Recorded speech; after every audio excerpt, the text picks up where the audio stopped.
It is this time of the year, the first 10 days of Dhul Hijjah. And the title of these days in the texts is love. Love of Allah subhanahu wa ta'ala. This is what marks these days. The love of Allah. And the language of those texts and the language we will try to examine today can only be understood by those whose hearts have love for Allah subhanahu wa ta'ala. This is the language of love. And if there is no love, or if the love is absent from the heart, the language will fall on deaf ears and it will not resonate. The Messenger sallallahu alaihi wasallam says in the authentic hadith, talking about these days of the Hijjah, the first days of this month, the last month in the Hijri calendar, ما من أيام العمل الصالح فيهن أحب إلى الله من هذه الأيام العشر يعني أيام ذي الحجة. There are no days, meaning in the year, there are no days in which righteous deeds, acts of devotion are dearer to Allah.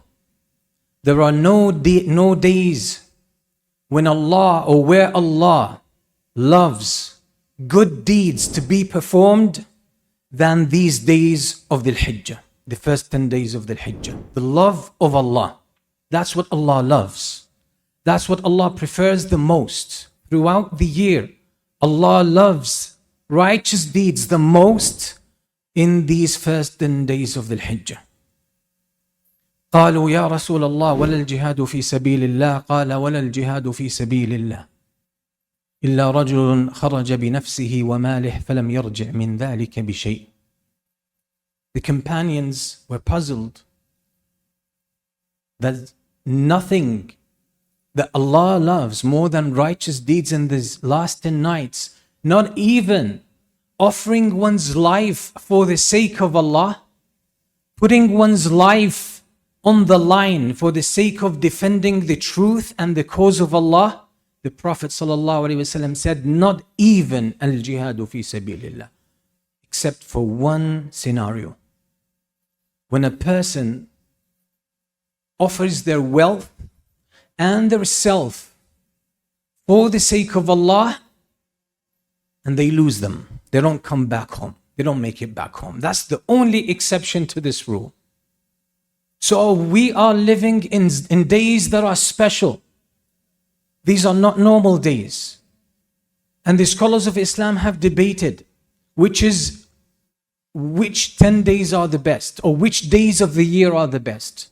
The last 10 days in Ramadan, or the first 10 days of Dhul Hijjah.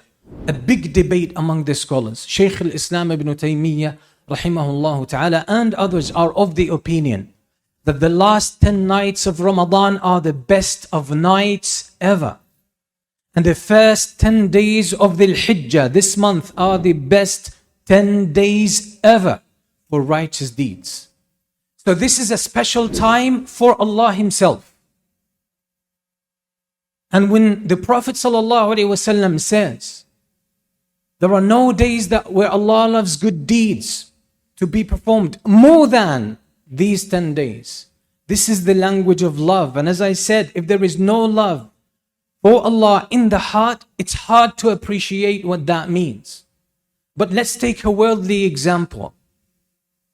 You know, when a husband appreciates his wife and he loves her, and he's probably passing through some shops, and he sees something that his wife is fond of, something that his wife really loves and appreciates, something very special.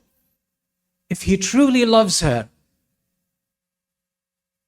automatically it sparks in his mind to buy that, and sometimes even make a sacrifice, even when it's pricey, even when it's going to put a financial strain on him.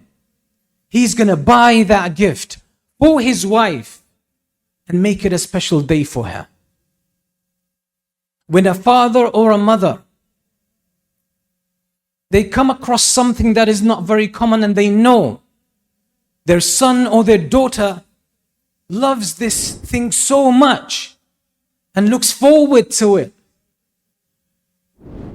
The fatherly spirit, the motherly spirit pushes that parent to make the sacrifice and purchase this thing for their son or their daughter. Why? To give them a treat. Because they know they love this thing. And we have seen all of those like influencers, YouTubers, who gain millions of followers just because they share,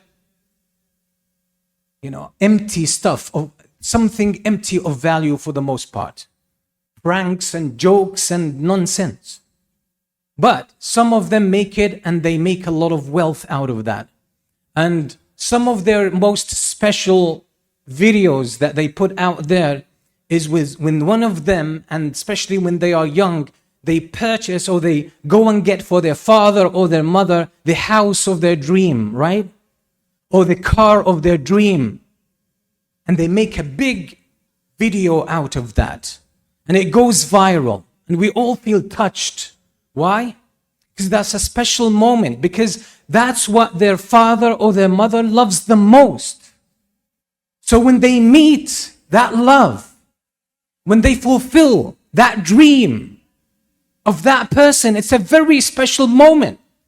And many people, when they see this, you'll find them in tears. That's what the Prophet ﷺ is telling us. That's for people who love their spouse, who love their children, who love their parents. For those who love Allah subhanahu wa ta'ala, the Prophet ﷺ is offering us this opportunity. He is saying these 10 days, that's the gift that Allah loves the most. Allah loves good deeds. Allah loves what's good because He's good. Inna Allah tayyibun la yaqbalu illa tayyiba. Allah is good. And He loves that which is good. He only loves that which is good. But good is not all at the same level. There are things that are at a higher and superior level of goodness. And good deeds during these 10 days are so special with Allah that He loves them. And if you truly have love for Allah in your heart, that should mean a lot. That's the golden opportunity. When you can offer Allah subhanahu wa ta'ala what He loves, Allah obviously doesn't need it. At the end of the day, it's for you. Because Allah wants good for you. But when you know that Allah loves something, you should rush for it. And people would say, what should I do during these days? And it becomes trendy during these days for people to come up with acts of worship they don't usually do. Some voluntary acts of worship. And that's great. But there is something greater. Because if you combine this hadith of the Prophet ﷺ where he says, actions in these 10 days are loved by Allah the most, then you bring another hadith from the Prophet ﷺ, which is a divine hadith, where Allah speaks and Allah says, وَمَا تَقَرَّبَ إِلَيَّ عَبْدِي بِشَيْءٍ أَحَبَّ إِلَيَّ مِمَّا افْتَرَضْتُ عَلَيْهِ. This is the famous hadith in Sahih al-Bukhari where Allah talks about that whoever has enmity or animosity to one of my friends and close servants, then I wage war against them. Then in this hadith, Allah subhanahu wa ta'ala says, and my servant will never draw nearer to me with anything better, anything more efficient than my servant will not draw to me with anything that I love more than what I made as an obligation. So Allah loves most of the deeds. There's no weird deeds. You don't have to go and search into the books and in some strange examples of what acts of worship to do. Allah made it clear. The things that Allah loves the most is first Tawheed. That you worship Him alone. That you trust Him alone. That you live your life for Him alone. That's what Allah loves the most. That's the biggest obligation. Then the prayer, salah, the 5 daily prayers. You don't need to look far. It's at your doorstep. The 5 daily prayers are what Allah loves the most after Tawheed, because they are a manifestation of Tawheed. Pray them well on time. Pray them in congregation, because even those who perform, if you don't perform these prayers, you are in serious danger. Your whole Islam and Iman is in serious danger and is under question. But for those who pray and observe the 5 daily prayers, there is so much, or there are so many areas in our prayer where we are deficient. We don't pray them on time. Maybe we don't pray them in congregation. Maybe we don't fulfill their rights. We rush through them. We don't pray them well. Or we don't have khushu'. Our hearts are not present in the salah. And that's a great defect in any salah. It takes away the reward. So start with this. That's what Allah loves the most. And this is the time that Allah loves these deeds the most as well. And then the other obligations. The other obligations. Not only your direct obligations to Allah, but your obligations to Allah through other people. The rights of your family on you, your parents, your spouse, your children, the rights of your neighbors, the rights of your Muslim brothers and sisters, the ones that live where you live and globally. These are obligations. When you fulfill them, Allah loves them the most. And in these days, Allah even loves them more. And that's the secret about those days. Then you have all of the other obligations. When a sister these days wears her hijab, this is not a passive action. When you properly cover yourself, that's a great act of worship. It's an obligation and Allah loves it. And in these days, Allah loves it more. Because when we do something consistently, we tend to underestimate its value. But these are things that Allah appreciates and He loves and He's happy with. He's pleased with those actions. Al-Imam ibn Hajar al-Asqalani rahimahullah ta'ala, he says these days are the best. One of the reasons that these days are the most beloved to Allah in terms of good deeds is because there is no time in the year where the major acts of worship, the prime acts of worship, the pillars of Islam are found on earth together, but during this time. Because in Ramadan, you pray, you fast, you read Quran, you do dhikr, you give charity, you treat people well, and you do all of the other righteous deeds. But there is one pillar of Islam that is time specific, and it doesn't fall in Ramadan, and that's Hajj. But during these days, Hajj is performed. So the whole spectrum of acts of worship in Islam are being practiced by the Muslim Ummah. And that's a time Allah loves. That's a unique time in the year. Because there's no other time, whatever humans and Muslims are doing during the year, Hajj is always missing. It's only this time of the year when the whole spectrum or the whole set is complete. And Allah gives generously. And that's where the blessing of the day of Arafah. And it's the culmination of these 10 days. And I will leave it for the khatib inshallah next Friday to talk about it.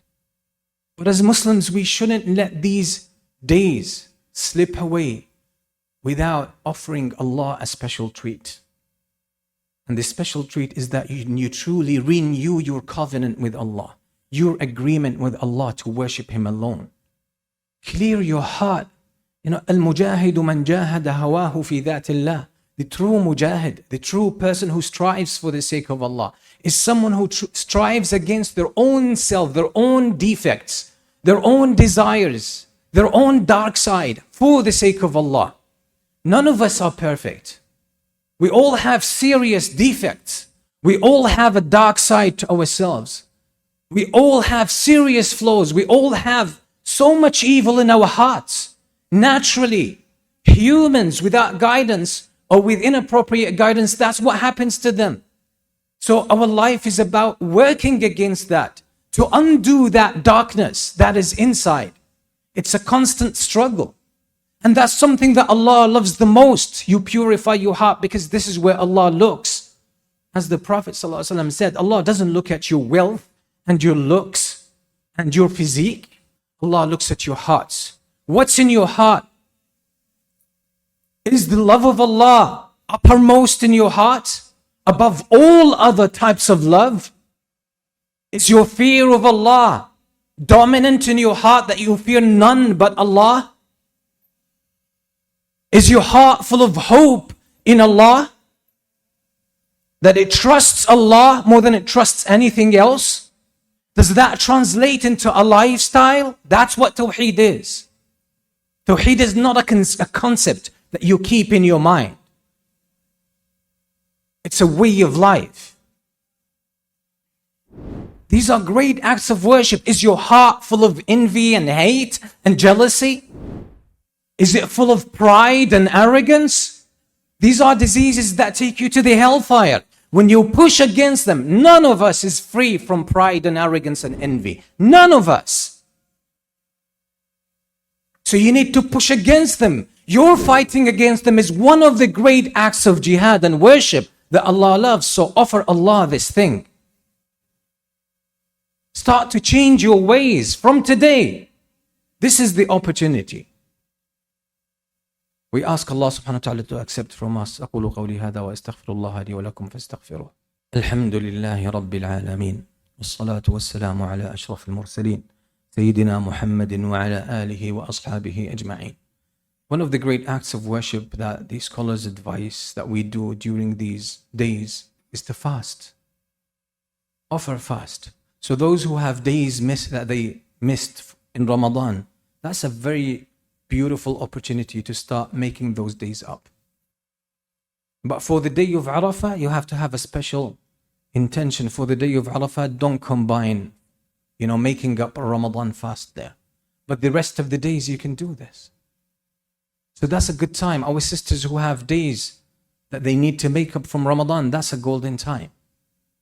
And one of the great acts of worship that we should do, and we should never forget these days, is solidarity with our brothers and sisters and offering them the help that we can, the support, the dua. Don't underestimate the power of dua that comes from your heart for the sake of Allah. And whatever else, whatever good that you can do that can help relieve their pain, that can help save a life, that can help bring justice to them, and you are able to engage with it, that's something Allah loves. One of the great things Allah loves. So our brothers and sisters in Gaza, our brothers and sisters in Sudan, which usually get forgotten, and they're going through atrocities. May Allah relieve their stress and the stress of all the Muslims everywhere.